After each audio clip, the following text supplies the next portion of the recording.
Bismillahirrahmanirrahim. Assalamualaikum warahmatullahi wabarakatuh. Waalaikumsalam warahmatullahi wabarakatuh. Terhormat Ibu Kepala UPT SDN 2 Watan Sidendreng yang telah memberikan kesempatan kepada saya selaku CGP Angkatan 9 untuk memenuhi persyaratan pada modul 1.4. Yang terhormat rekan-rekan guru yang telah memberikan waktunya pada saya untuk memaparkan atau berbagi pengetahuan tentang apa yang telah saya dapat selama pendidikan 2 bulan terakhir. Silakan Mas. Baik, saya langsung saja. Jadi untuk modul ini saya akan berbagi pengetahuan tentang budaya positif. Jadi konsep utama budaya positif yaitu yang pertama disiplin positif dan nilai-nilai kebajikan universal. Dan yang kedua teori motivasi, hukuman, penghargaan dan restitusi. Dan pada yang nomor ketiga keyakinan kelas. Keempat kebutuhan dasar manusia. Yang kelima posisi kontrol guru. Dan yang keenam itu segitiga restitusi. Sebelumnya membahas keenam tadi dari budaya positif, terlebih dahulu kita mengetahui bahwa disiplin positif itu seperti apa. Apakah makna kata dari disiplin? Jadi disiplin itu berasal dari kata Latin disciplina yang artinya belajar. Disiplin diri membuat orang menggali potensinya menuju sebuah tujuan apa yang dihargai. Makna kata disiplin telah berubah menjadi sesuatu yang dilakukan seseorang untuk mendapatkan kepatuhan. Kecenderungan menghubungkan disiplin dengan sebuah ketidaknyamanan, bukan dengan apa yang kita hargai atau mencapai suatu tujuan mulia. Kemudian disiplin positif adalah proses pembelajaran. Disiplin positif merupakan pendekatan mendidik anak untuk melakukan kontrol diri dan pembentukan kepercayaan diri. Disiplin berbeda dengan hukuman, meskipun disiplin sering diterapkan dengan menggunakan teknik hukuman.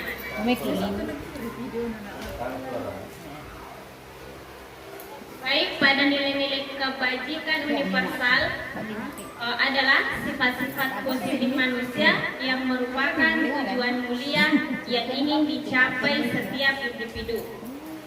Setiap perilaku memiliki tujuan. Yang kedua, nilai-nilai kebajikan, kemudian membangun motivasi intrinsik dan tujuan mulia.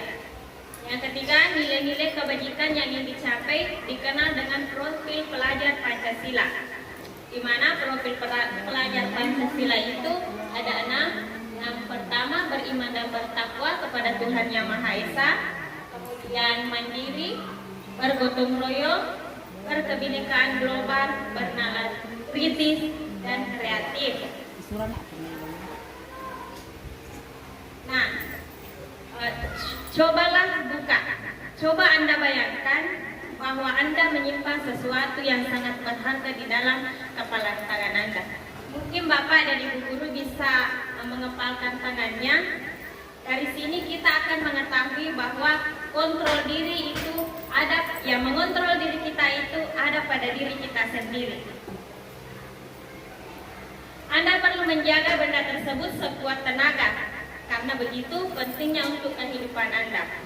Sesungguhnya siapa yang memegang kendali atau kontrol untuk membuka atau menutup kepalan tangan? Jadi dari situ kita ketahui bahwa apapun yang akan kita lakukan itu ada pada diri kita sendiri, mulai dari diri kita sendiri. Perubahan paradigma stimulus respon atau teori kontrol. Siapa sesungguhnya yang memiliki kontrol? Stimulus responnya, kita mencoba mengubah orang agar berpandangan sama dengan kita. Nah, kemudian teori kontrolnya atau pilihan, kita berusaha memahami pandangan orang lain tentang dunia. Kemudian stimulus respon, perilaku buruk dilihat sebagai sesuatu kesalahan. Pada teori kontrol pilihan, semua perilaku memiliki tujuan. Kemudian orang lain bisa mengontrol saya. Dalam teori pilihan, kontrol atau pilihan, Anda tidak bisa mengontrol orang lain.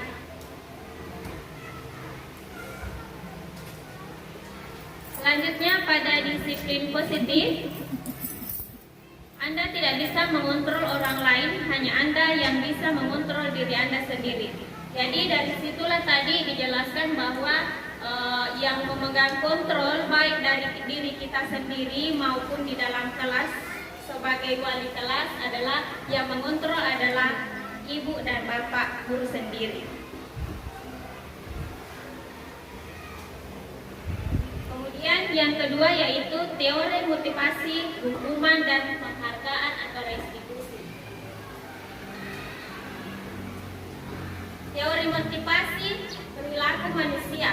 Yang pertama itu untuk menghindari ketidaknyamanan atau hukuman.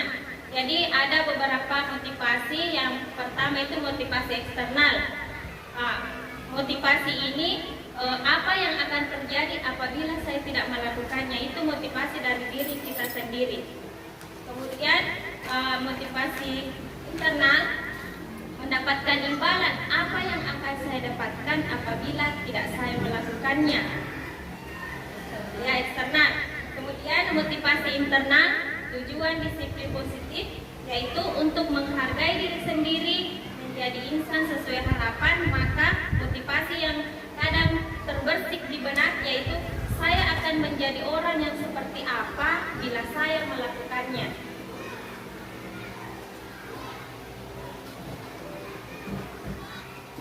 Perbedaan hukuman dan konsekuensi. Jadi pada hukuman itu sesuatu yang menyakitkan harus terjadi. Nah, pada konsekuensinya sesuatu yang harus terjadi.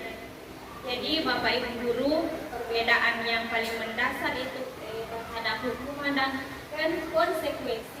Kalau hukuman itu biasanya terjadi secara tiba-tiba pada peserta didik dan ini sering kita alami. Nah, kalau konsekuensi memang sudah ada aturan, kemudian murid melanggarnya. Itulah perbedaan antara hukuman dan konsekuensi. Contoh kecilnya saja, ketika kita mengajar di dalam kelas, terkadang ada siswa yang tidak mengerjakan PR-nya. Contoh kecilnya, siswa tidak mengerjakan PR, kan itu sudah kewajiban murid, kewajiban siswa untuk mengerjakan setiap pekerjaan yang telah diberikan oleh ibu guru. Nah, menurut Bapak Ibu guru itu merupakan satu hukuman atau suatu konsekuensi. Hukuman. Konsekuensi tidak mengerjakan PR. Ya, itu adalah satu konsekuensi. Konsekuensi. Ya, karena memang seharusnya sebagai murid apabila diberikan satu tugas dari ibu guru, Bapak Ibu guru, dia kewajibannya untuk mengerjakan. Nah, maka dia tergolong sebagai konsekuensi.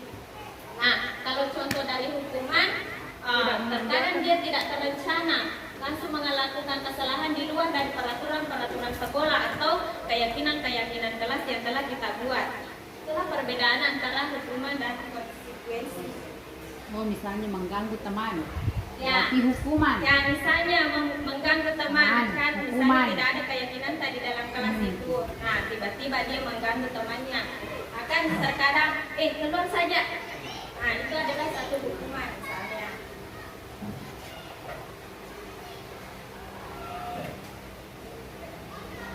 Nah, Bapak Ibu, kita bisa perhatikan, mencatat 100 kali di dalam buku kalimat, saya tidak akan terlambat lagi. Contoh murid yang sering terlambat karena terlambat ke sekolah.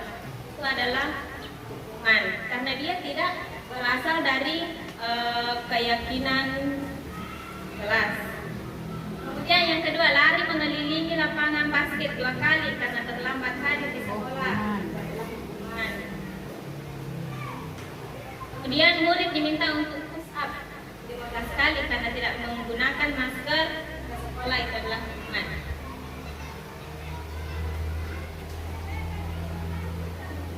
Bentuk program kebajikan atau apresiasi dalam memberikan apresiasi atau pengakuan perlu diingat beberapa hal.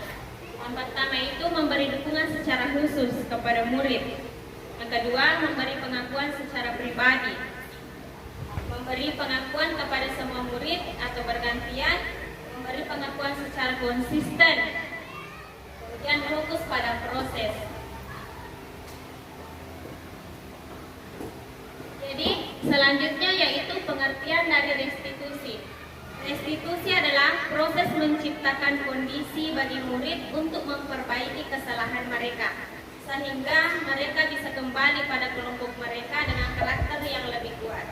Jadi dalam segitiga restitusi ini kita tidak langsung menyalahkan siswa yang melanggar atau yang membuat kesalahan. Terlebih dahulu kita mengamati, menganalisa kasus siswa tersebut. Jadi ada 9 ciri-ciri restitusi Bapak Ibu Guru. Yang pertama yaitu bukan untuk menebus kesalahan, namun untuk belajar dari kesalahan. Jadi setiap murid kita itu yang bersalah sebaiknya tidak mencari kesalahan lebih dalam, akan tetapi kita memberikan pelajaran dari kesalahannya. Kemudian yang kedua yaitu memperbaiki hubungan. Terkadang ada siswa kita yang berkelahi. Di situ kadang kita mengatakan, jangan berkelahi. Seharusnya kita memberikan dulu nasihat-nasihat yang membangun untuk memperbaiki hubungan.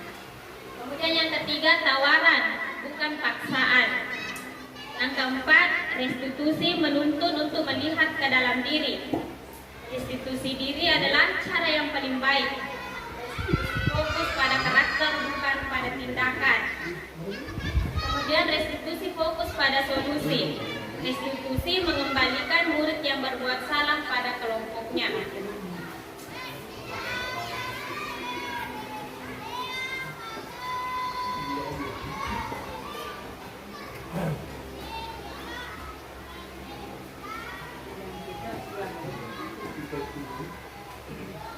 Kemudian yang ketiga yaitu keyakinan kelas.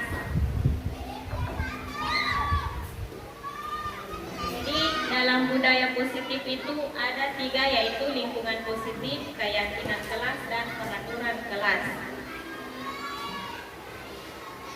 Keyakinan kelas, hukuman, dan penghargaan. Mengapa tidak peraturan saja? Mengapa harus keyakinan kelas? Mengapa kita memiliki peraturan harus menggunakan helm bila mengendarai kendaraan roda 2? Itu ada, menurut Bapak Ibu, itu adalah peraturan atau keyakinan. Ya. Jadi seperti saya sampaikan Bapak Ibu Guru bahwa keyakinan kelas dengan peraturan kelas itu berbeda. Jadi kalau peraturan kelas itu biasanya Bapak dan Ibu Guru yang membuat di dalam kelas masing-masing. Kemudian kalau keyakinan kelas, memang Bapak dan Ibu Guru juga yang melakukannya, tetapi ada kesepakatan dan kolaborasi antara murid dengan gurunya di dalam kelas. Jadi itulah bedanya antara keyakinan kelas dengan peraturan kelas.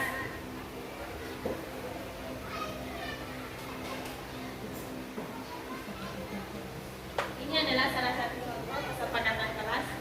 Kami guru dan murid yang saling menyayangi, kami murid yang semangat belajar, dan peduli dengan teman-teman.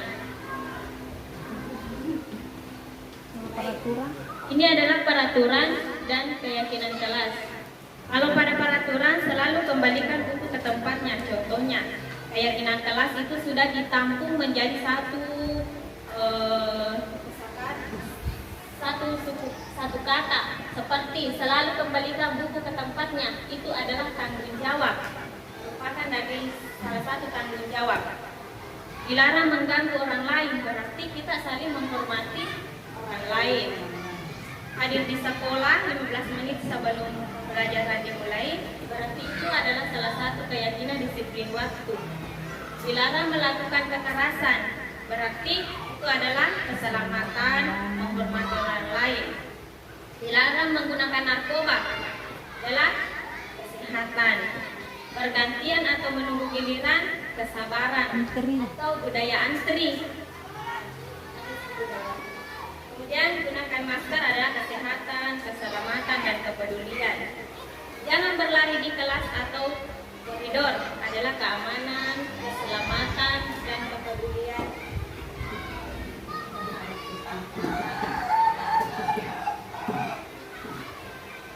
Jadi setiap tindakan peserta didik itu dilakukan untuk memenuhi kebutuhan dasar mereka.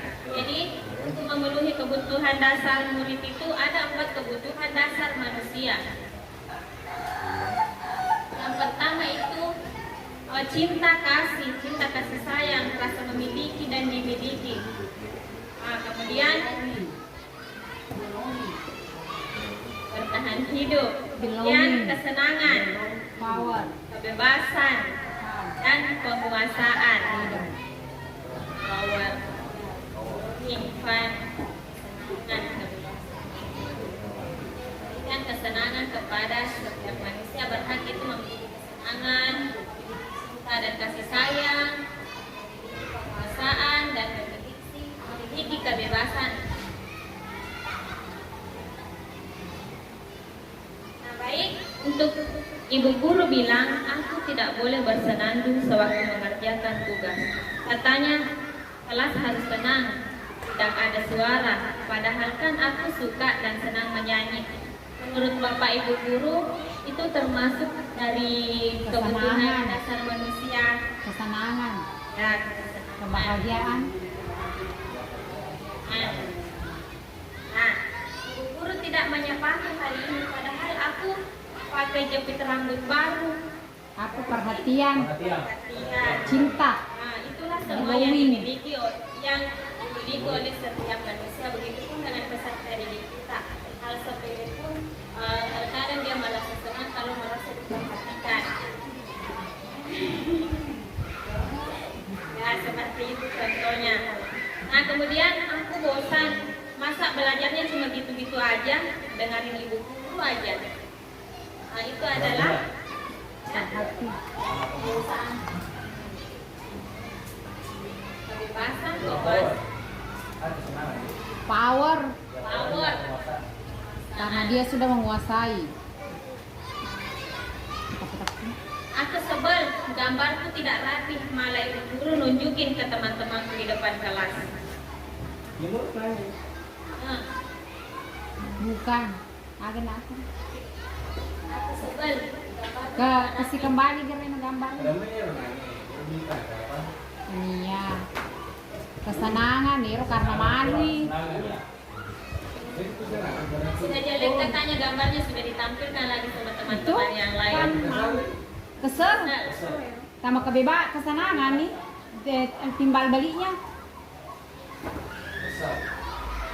Kalau penguasaannya power, dia Wah, tatu, katanya dia aku kuat terus. Kesel nih. Aku kesel. aku sebel, gambarku tidak rapi, malah ibu guru nunjukin ke teman-temanku di depan kelas. Masa belajarnya cuma gitu-gitu aja. Dia tak balik kan dia yang aku bosan nih pintar nih. Karena bosan dari itu balik itu nggak remeh itu pelajarannya. Ini masih kurang ini. Yang dibawa. Dek, bersiri Riwa.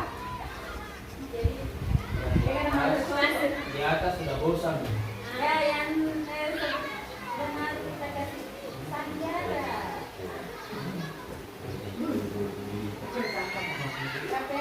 Benar? Jadi Bapak Ibu, guru selanjutnya yaitu 5 posisi kontrol guru. Jadi sebagai pendidik atau sebagai guru, yang itu penghukum. Kemudian buat orang merasa bersalah. Teman, monitor atau pemantau atau manajer. Nah, pada penghukum menggunakan hukuman fisik maupun verbal. Kalau membuat orang merasa bersalah, gunakan keheningan yang membuat orang lain merasa tidak nyaman, bersalah atau rasa diri.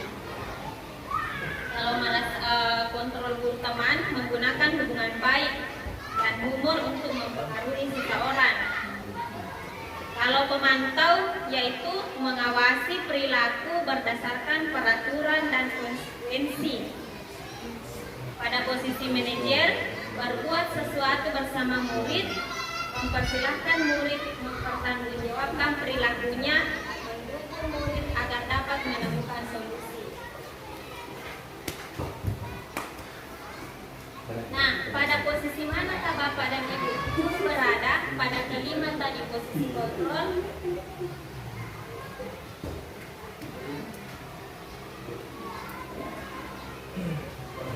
Nah, 5 posisi kontrol. Nah, guru berbuat, kemudian penghukumnya menghardik, nunjuk-nunjuk, menyakiti, nyindir. Kalau pembuat orang merasa bersalah, berceramah dan mengatakan seharusnya ibu kecewa. Dua kata-kata yang sering digunakan kalau pertanyaan Bapak Ibu guru untuk membuat siswa merasa bersalah, yaitu seharusnya. Kata awal yang biasa Bapak Ibu guru seharusnya katakan yaitu seharusnya anakku seperti ini, seharusnya jangan seperti itu. Ya, ibu kecewa dengan perilaku kamu yang seperti itu. Tidak sesuai dengan dilembut lembut itu yang akan membuat orang merasa bersalah. Kemudian selanjutnya pada posisi teman, membuatkan alasan-alasan untuk muridnya. Terkadang kalau murid kita membuat kesalahan, kita macalo cerita. ya kayak macalo begitu. Merayu. Merayu-rayu, tidak langsung menjolok atas kesalahannya. Kadang itu kalau siswa nggak salah, memang dia salah, gitu. Seharusnya seorang guru tidak langsung. Kemudian memantau. Sebagai guru menghitung atau mengukur.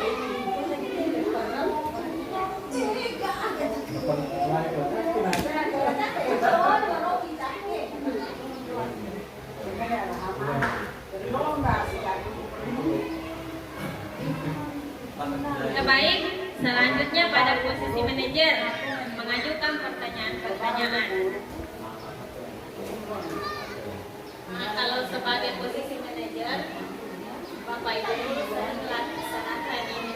Kalau ada sesuatu kesalahan pasti kita akan ditanyakan nih kenapa, bagaimana, kenapa bisa. Itu adalah salah satu posisi manajer saya.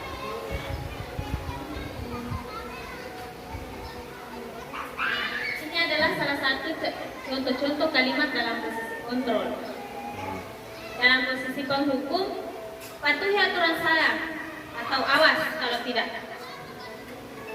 Nah, kamu selalu saja salah. Itu kata-kata yang biasa dilakukan pada posisi penghukum. Pasti selalu yang terakhir selesai. Nah, pada posisi pembuat merasa bersalah, lembut-lembut itu cara Kak Ibu sangat kecewa sekali dengan kamu. Berapa kali Bapak harus memberitahu kamu ya? Gimana coba kalau orang tua kamu tahu kamu berbuat begini? Pasti merasa bersalah murid. Nasihat. Kemudian selanjutnya dalam posisi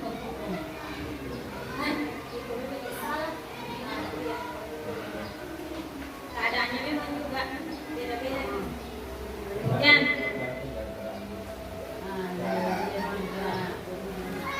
pada posisi teman itu, ayo bantulah demi Bapak ya, karena itu merayu kepada murid kita.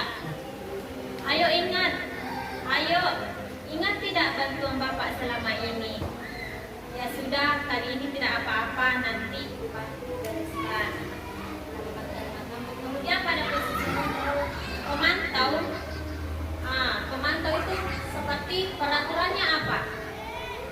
Terkadang murid sudah bersalah, kita akan menanyakan keyakinan kelas, peraturannya apa?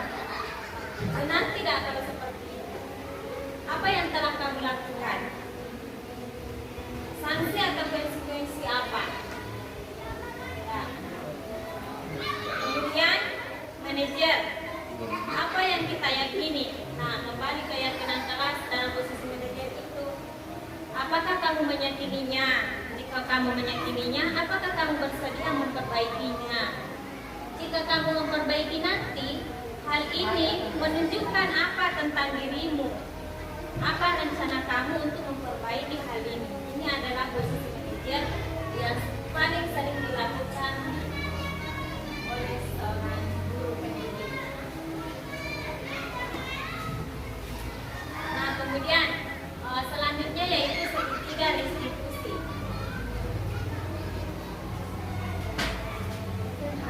Segitiga restitusi adalah proses menciptakan kondisi bagi murid untuk memperbaiki kesalahan mereka sehingga mereka bisa kembali pada kelompok mereka dengan karakter yang lebih kuat. Itu menurut Gosen pada tahun 2004.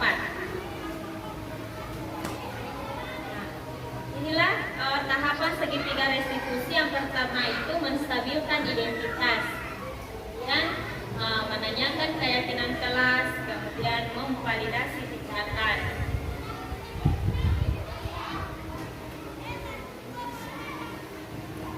Nah, ini adalah contoh menstabilkan identitas. Untuk membuat anak yang merasa gagal karena berbuat salah menjadi positif terhadap dirinya.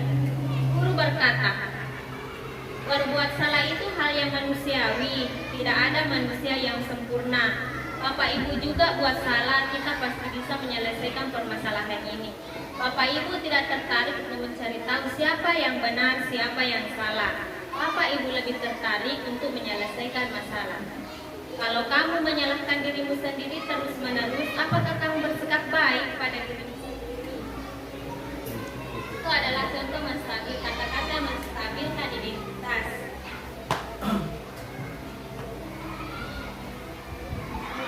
Membantu murid mengenali kebutuhan dasar yang ingin dipenuhi ketika melakukan kesalahan itu. Guru berkata, kamu bisa saja kan melakukan hal yang lebih buruk, tapi kamu tidak melakukannya kan? Kamu pasti punya alasan mengapa melakukan. Apa yang penting bagi kamu? Kamu boleh tetap berusaha menjaga sikap itu, tapi tambahkan sikap yang lain yang baru. Maukah kamu belajar cara ini untuk mendapat yang kamu butuhkan tanpa harus memukul? Apakah kamu bisa melakukan dengan lebih baik besok lagi? Nah, pada menanyakan keyakinan kelas, guru itu biasa berkata, apa nilai yang kita percaya di kelas atau sekolah kita? Nilai-nilai universal apa yang telah kita sepakati? Kelas yang ideal itu seperti apa sih? Kamu ingin jadi anak seperti apa? Apa yang kamu rasakan ketika kamu melakukan menjadi orang yang seperti apa? Itu adalah bentuk-bentuk keyakinan kelas.